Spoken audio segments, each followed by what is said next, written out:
নমস্কাৰ জনাইছো সকলোকে মোৰ চেনেল কঞ্জলকলৈ আপোনালোক সকলোকে স্বাগতম জনাইছো আজি মই অকমান বেলেগ ধৰণৰ ভিডিও আপোনালোকলৈ লৈ আহিছো আজি মই এটা গাৰ্ডেন টুৰ কৰিম যেটো মোৰ ইয়াতে মোৰ ঘৰত টেৰেছৰ ওপৰত যি মই সিজন ফ্লাৱাৰ লগাইছো যেহেতু উইন্টাৰ আহিছে আৰু সিজন ফ্লাৱাৰ লগাইছো আৰু এই সিজন ফ্লাৱাৰবোৰ কেনেকৈ লগাইছো আৰু ইয়াত কি ব্যৱহাৰ কৰিছো এই ভিডিওটোৰ জৰিয়তে আপোনালোকে দেখিবলৈ পাব আৰু ভিউয়াৰ্স তেতিয়া হলে মোৰ লগত বলক মোৰ টেৰেছ গাৰ্ডেনখন অকমান চাওঁগে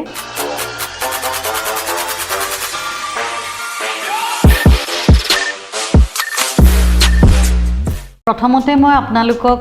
নাৰ্জি ফুলৰ বিষয়ে ক'বলৈ গৈ আছো নাৰ্জি ফুল আসলে খুব সহজতে লগাব পাৰি আৰু যি সকল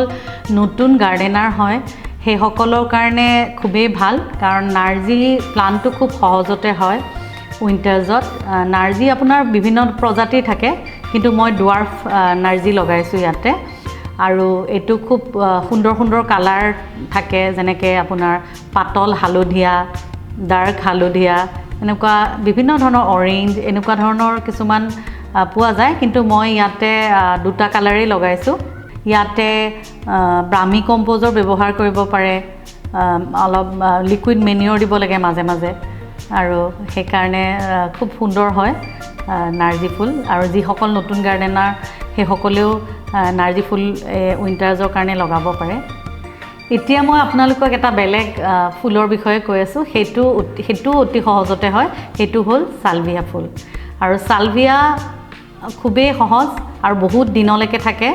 এতিয়া যদি লগাই আপোনাৰ প্ৰায় মাৰ্চ মানলৈকে ফুলি থাকে আৰু সালভিয়া হৈ যোৱাৰ পিছত ফুল খৰি যোৱাৰ পিছতো তাক কাটিং কৰিব পাৰি আৰু কাটিং কৰিলে আৰু বহুত দিনলৈকে ফুলি থাকে আৰু আসলতে কি হয় উইন্টাৰ ফ্লাৱাৰ্স বিলাকক সাধাৰণতে ৰ'দ সালভিয়া নাৰ্জি এবিলাকক ৰ'দ লাগে আৰু সেই কাৰণে ৰ'দ পৰা জেগাত লগাব লাগে ফুল থব লাগে আপোনালোকেও সহজতে এনেকে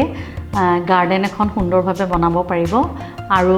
আপোনালোকৰ এই গাৰ্ডেনখন বনোৱাত যদি কিবা প্ৰশ্ন থাকে মোক কমেন্ট বক্সত জনাব পাৰিব আৰু মই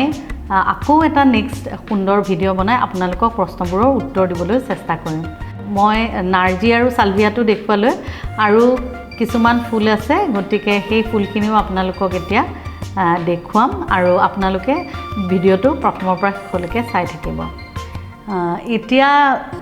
আহো আপোনালোকক ক'বলৈ বিচাৰিছো পিটুনিয়া ফুলৰ বিষয়ে আৰু পিটুনিয়াও মই লগাইছো পিটুনিয়াটো খুব সুন্দৰ লাগে এইটো সিঙ্গল পিটুনিয়া মই লগাইছো আৰু ডাবলও লগাইছো ডাবলটো ফুলিবলৈ অলপ সময় আছে কিন্তু এতিয়া সিঙ্গলটো তো দেখা পাইছে ফুলিছে আৰু এই পিটুনিয়া ফুলো উইন্টাৰজতে লগোৱা হয় আৰু এইটো আসলতে অকমান অলপ ৰ'দ আৰু অলপ সা এনেকুৱাত থলে ভাল খুব বহুত বেছি ৰ'দ নালাগে এই ফুলক আৰু খুব সুন্দৰ লাগে মানে যেতিয়া ফুলি থাকে আৰু এই পিটুনিয়া ফুলটো হাৰুৱা মাটি ব্যৱহাৰ কৰিব লাগে আৰু মাজে মাজে লিকুইড মেনিউৰ দিব লাগে যেনেকৈ আসলতে প্ৰতিটো ফুলতে লিকুইড মেনিউৰ ব্যৱহাৰ কৰিব লাগে যেনেকৈ গোবৰ পানীটো বহুত দিনৰ পৰা থৈ দিলে ভাল এতিয়া মই আপোনালোকক সাৰ্কুলেন্টৰ বিষয়ে ক'ম আৰু সাৰ্কুলেন্ট খুব সুন্দৰ এটা প্লান্ট হয় দেখিবলৈ খুব ধুনীয়া আৰু এটো হয় ইনডোৰ প্লান্ট হয় আৰু এই ইনডোৰ প্লান্টবিধ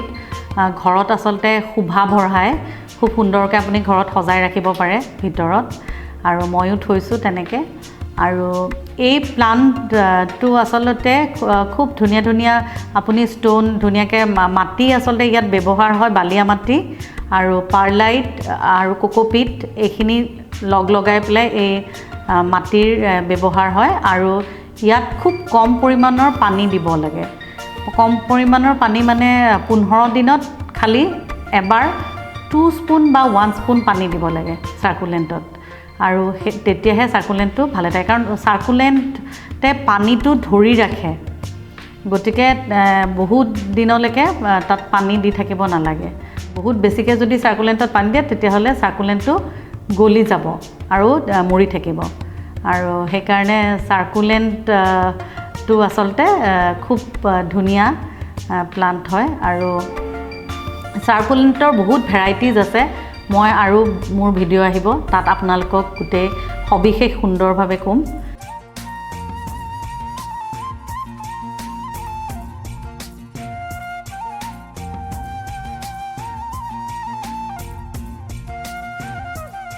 এতিয়া মই আপোনালোকক মোৰ গাৰ্ডেনৰ গোলাপৰ বিষয়ে কৈ আছো গোলাপটো সকলোৱে ভাল পায় নহয় জানো ভিউৱাৰ্ছ আৰু ময়ো গোলাপ ভাল পাওঁ আৰু গোলাপ ৰুইছো ইয়াতে আৰু বিভিন্ন ৰঙৰ আছে এয়া পিংক হয় পিংক গোলাপ এয়া হোৱাইট আৰু এয়া য়েল্লো আৰু ৰেড আৰু এই গোলাপৰ আচলতে গোলাপ ৰ'দত হোৱা ৰ'জ আচলতে ৰ'দত হয় ৰ'দত ৰুব লাগে ৰ'দ পাব লাগে গোলাপে আৰু গতিকে মই ইয়াৰ টেৰেছৰ ওপৰত ৰ'দ পৰে গতিকে এনেকৈ ইয়াত লগাইছোঁ আৰু ইয়াতো লিকুইড মেনিয়ৰৰ ব্যৱহাৰ কৰিব লাগে তেতিয়াহ'লে ফুল বেছিকৈ পোৱা যায় আৰু গোবৰটো গোলাপত খুবেই দিব লাগে কাৰণ গোবৰ দিলে প্লান্টটো ভাল হয় আৰু গোলাপৰ গুৰিত গোবৰ দিব নালাগে কিন্তু গুৰিৰ পৰা অকণমান দূৰত এবেগেট দূৰত ৰাউণ্ড কৰি দিব লাগে মাজে মাজে খুচনি মাৰিব লাগে খুচৰিব লাগে আৰু তেতিয়া প্লান্টটো চেহেৰাও খুব সুন্দৰ হয় এতিয়া ফাইনেলি আপোনালোকক মই ক্ৰিচেন্থেমামৰ বিষয়ে কৈ আছোঁ ক্ৰিচেন্থেমামো উইণ্টাৰ্ছ ফ্লাৱাৰ হয় আৰু ময়ো লগাইছোঁ ক্ৰিচেন্থেমাম আৰু এয়া ক্ৰিচেন্থেমাম মই এয়া এনেকৈ এইবোৰ বাদ আৰু ফুলিব আৰু অলপ দিনৰ ভিতৰতে আকৌ যেতিয়া ফুলিব তেতিয়া মই আকৌ ভিডিঅ' বনাই আপোনালোকক দেখুৱাম আৰু ক্ৰিচেন্থেমাম একচুৱেলি উইণ্টাৰ ফ্লাৱাৰ হয় আৰু আগষ্টৰ শেষত নহ'লে ছেপ্টেম্বৰ মাহৰ মাজভাগত এই ফুলবিধ লগোৱা হয় ইয়াত বিভিন্ন প্ৰজাতিৰ থাকে ক্ৰিচেন্থেমাম মই লগাইছোঁ ক্ৰিচেন্থেমাম ইয়াত আৰু ডুৱাৰ্ফ ক্ৰিচেন্থেমামো লগাইছোঁ গতিকে আকৌ যেতিয়া ক্ৰিচেন্থেমামবিলাক ফুলিব তেতিয়া মই আকৌ ভিডিঅ' কৰি আপোনালোকক দেখুৱাম ভিউৱাৰ্ছ আপোনালোকে মোৰ আজিৰ এই গাৰ্ডেনটোৰ কেনেকুৱা পালে নিশ্চয় ভাল পালে আৰু ইয়াতে বিভিন্ন প্ৰজাতিৰ আৰু ফুল মোৰ গাৰ্ডেনত আছে গতিকে আপোনালোকক মোৰ আহিবলগীয়া ভিডিঅ'ত সেইবোৰ দেখুৱাম আৰু যেতিয়া মোৰ উইণ্টাৰ ফুলবোৰ আকৌ ফুলে তেতিয়াও মই সুন্দৰকৈ ভিডিঅ' বনাই আপোনালোকক দেখুৱাম ভিউৱাৰ্ছ গতিকে ভিউৱাৰ্ছ মোৰ এই ভিডিঅ'টো কেনেকুৱা পালে আপোনালোকে কমেণ্ট বক্সত জনাব বুলি আশা কৰিলোঁ আৰু আপোনালোকৰ যদি কিবা অন্য ফুলৰ বিষয়ে প্ৰশ্নও থাকে মোক সুধিব পাৰে ভিউৱাৰ্ছ মই যিমান পাৰোঁ আপোনালোকৰ প্ৰশ্নৰ উত্তৰ দিবলৈ চেষ্টা কৰিম আৰু ভিউৱাৰ্ছ আপোনালোকে মোৰ চেনেলটো চাই থাকিব আৰু লগতে মোৰ যদি ভিডিঅ'বোৰ চাই আপোনালোকে ভাল পায় তেতিয়াহ'লে লাইক কৰিব শ্বেয়াৰ কৰিব ছাবস্ক্ৰাইব কৰিব আৰু লগতে তলৰ বেল আইকনটো প্ৰেছ কৰি দিব যাতে মোৰ আহিবলগীয়া ভিডিঅ'বোৰ দেখা পায়